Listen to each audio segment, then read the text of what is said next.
Assalamualaikum warahmatullahi wabarakatuh. Perkenalkan, nama saya Wawan Hermawan, NPM 2106144. Di sini saya akan menjelaskan tentang tata bahasa reguler dan DFA. Pembahasan mendefinisikan suatu bahasa dengan aturan produksi menggunakan tata bahasa reguler. Aturan yang harus dipenuhi yaitu alfa kurang dari sama dengan beta. Alfa harus satu variabel, beta terdiri dari terminal. Boleh memiliki variabel maksimal satu buah dan diletakkan di sebelah kanan. Batasannya bertambah lagi di mana ruas kanan maksimal memiliki sebuah simbol variabel yang terletak paling kanan. Artinya bisa memiliki simbol terminal. Dengan jumlah tidak dibatasi, tetapi bila terdapat simbol variabel, maka simbol variabel tersebut hanya berjumlah satu dan terletak paling kanan.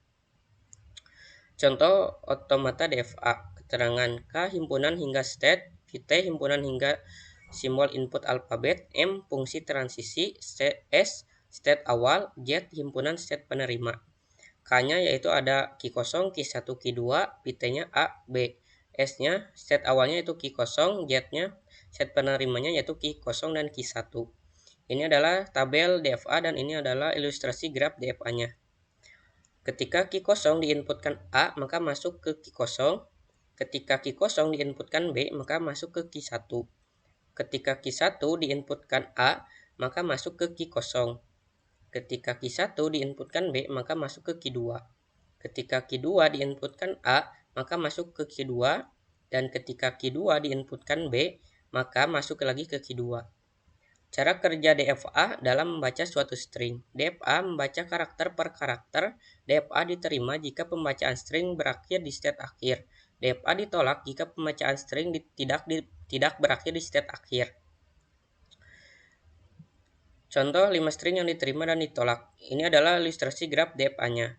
Apakah string di bawah ini diterima atau ditolak? 1110 diterima karena ketika A diinputkan angka 1, maka masuk ke B. Ketika B diinputkan angka 1, maka masuk ke B. Dan ketika diinputkan angka 1 lagi, maka masuk lagi ke B. Ketika B diinputkan angka 0, maka masuk ke C. C adalah state akhir sehingga otomatis stringnya diterima.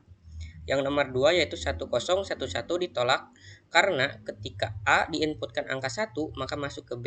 Ketika B diinputkan angka 0, maka masuk ke C. Ketika C diinputkan angka 1, maka masuk ke A. Dan ketika A diinputkan angka 1, maka masuk ke B. B bukan state akhir sehingga otomatis stringnya ditolak. Nomor 3 yaitu 1111 ditolak karena ketika A diinputkan angka 1, maka masuk ke B. Ketika B diinputkan angka 1, maka masuk ke B. Ketika diinputkan angka 1 lagi, maka masuk ke B. Dan diinputkan lagi angka 1 yang terakhir, maka masuk ke B. B bukan state akhir sehingga otomatis stringnya ditolak. Nomor 4 yaitu 110 diterima. Karena ketika A diinputkan angka 1, maka masuk ke B. Ketika diinputkan angka 1 lagi, maka masuk ke B. Ketika B diinputkan angka 0, maka masuk ke C. C adalah state akhir sehingga otomatis stringnya diterima. Nomor 5 yaitu 10010 diterima. Karena ketika A diinputkan angka 1, maka masuk ke B.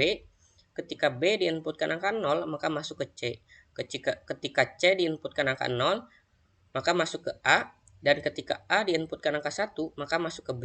Dan ketika B diinputkan angka 0 lagi, maka masuk ke C. C adalah state akhir, maka otomatis stringnya diterima. Mungkin sekian dari saya, mohon maaf bila ada kesalahan. Wassalamualaikum warahmatullahi wabarakatuh.